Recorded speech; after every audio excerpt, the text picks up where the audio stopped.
Alam mo, actually, hindi pa ako nahihirapan or nahihirapan ba ako. May times naman na inaamin ko, nadadala ko. May time na nananaginip ako, umukulang ako bigla. Tapos sabi na asawa ko, kumakanta daw ako sa panaginip ko, doing one scene. Then I slept lang. So I guess that's how I imbibe the character. But at the same time, I have this ability naman to tell myself na, oh, tapos na yung rehearsals ha. So, tapos na. Leave it there. Go home. Now you are Nikki. Now you're a wife. You're a mother. You're a daughter. Para, kasi pagka nadadala ko, nakaka-stress din. Paano ba pala persona mo? Ano? Or meron ka mag-ritual para mawala siya? Wala. Dito, pag-debrief kami. And then, feeling ko nalalabas ko siya sa pagkain after. And then, sometimes I take a brief, like a brisk walk with my co-actors. Tapos yun na. Para sa, kinoconvince ko lang yung sarili ko. And I pray a lot. Like, I pray for divine intervention. These are things na hindi ko nakakayanan. So, please bless me with that. Kasi, pag ako lang yun, baka nag-retire na.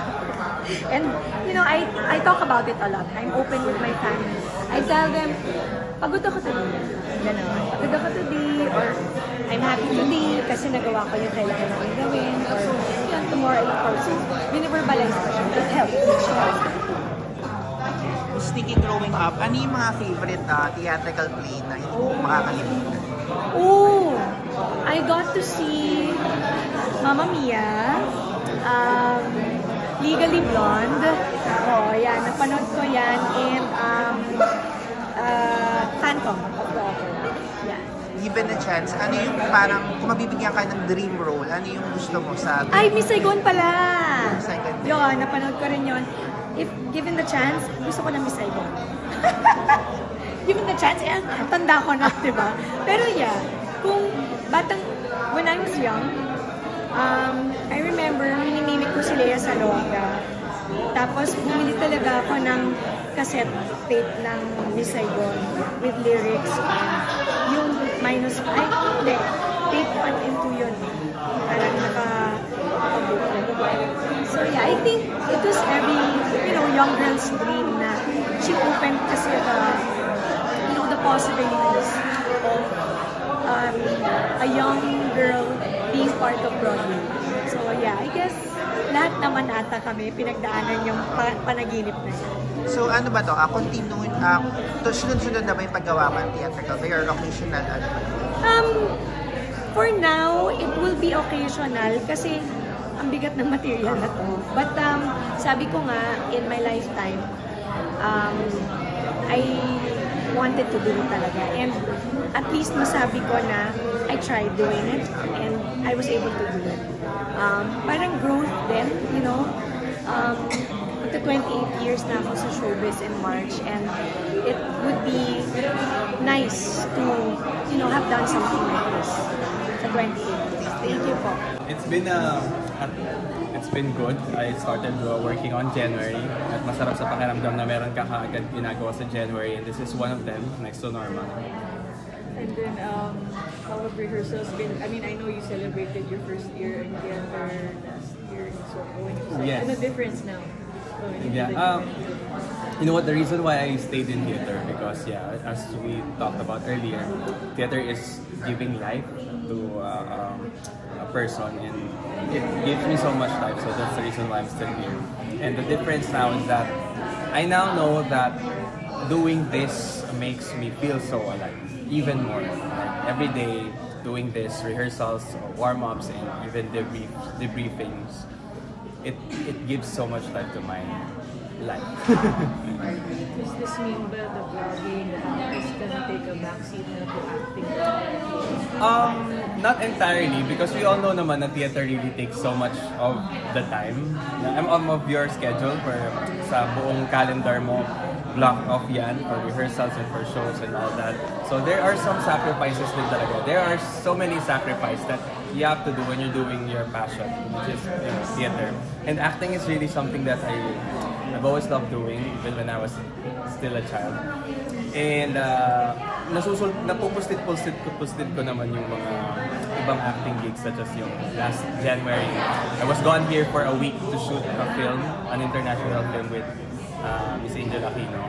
And it's something na masarap sa pakiramdam na meron kang ganon after theater, lalo na next to normal yung ginagawa namin. So I feel like it helps my mental state kapag lumalabas ka din sa space na yun. Were you handpicked for that or did you audition?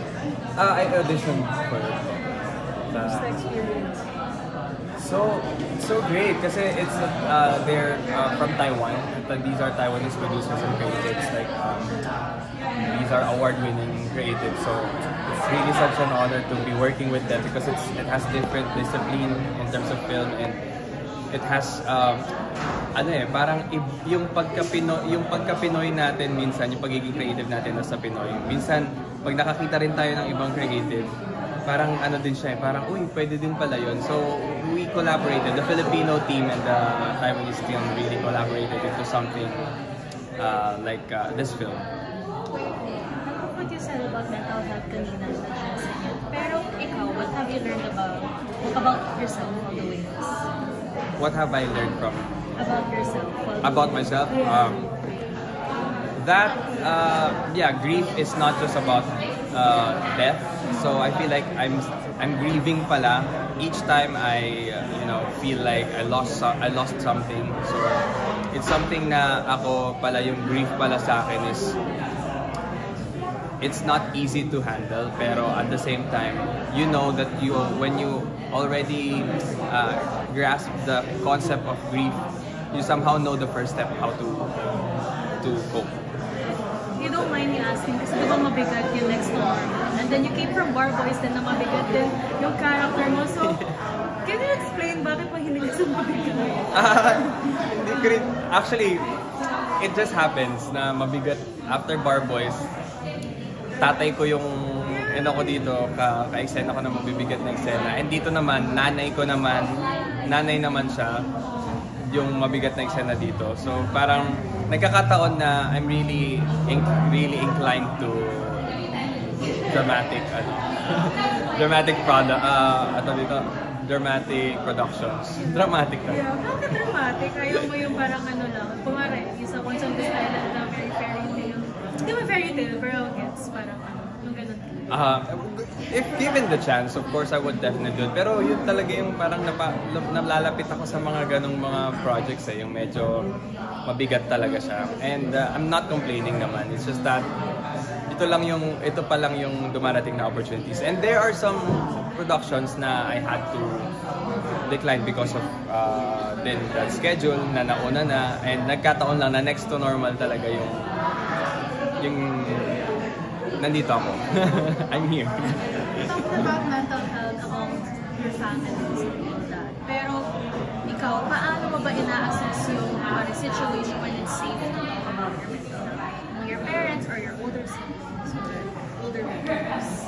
You know what, hindi kasi normal sa Filipino scene din na pag-usapan yung mental health, which is quite sad kasi we grew up in a household na minsan maarte ka kapag umiiyak ka, maarte ka kapag nagdadabog ka o nagpapanik ka or something like that, na anxiety ka.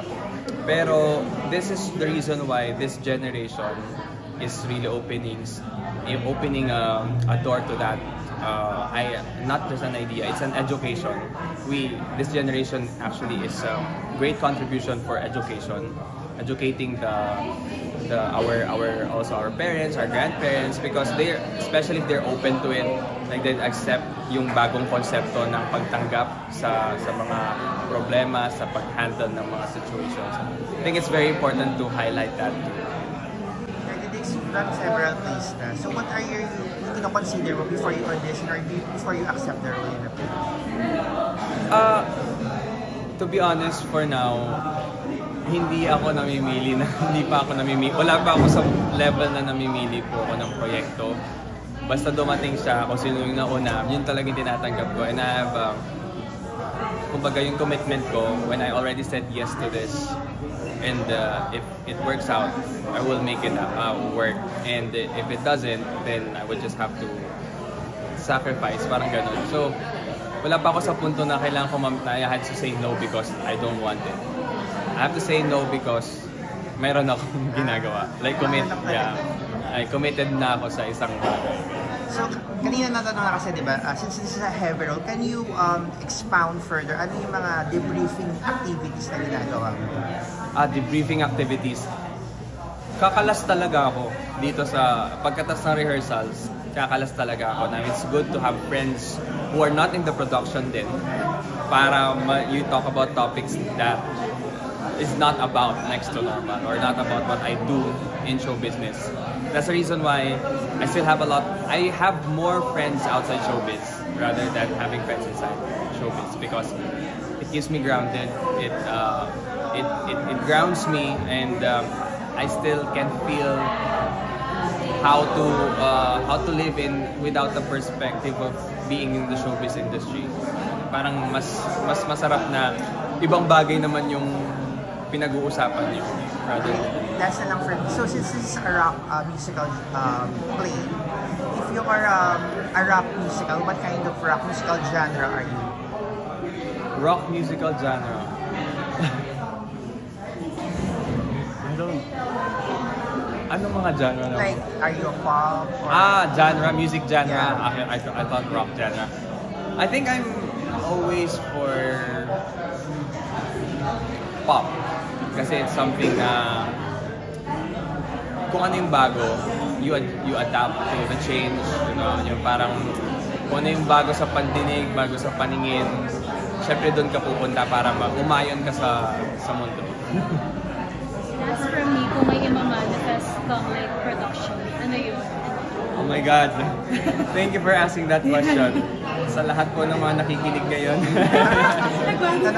Nanawagan. It has always been a dream for me. I started loving musical theater because of Evan Hansen. Yeah, gusto ko talagang gawin yun. Evan Hansen na yun. If sa theater, sa musical theater, pag nagawa ko siya, sabi ko, okay na ako. Okay na ako sa buhay ko sa musical theater. I mean, yeah, that's the dream and that's the goal. And Evan Hansen.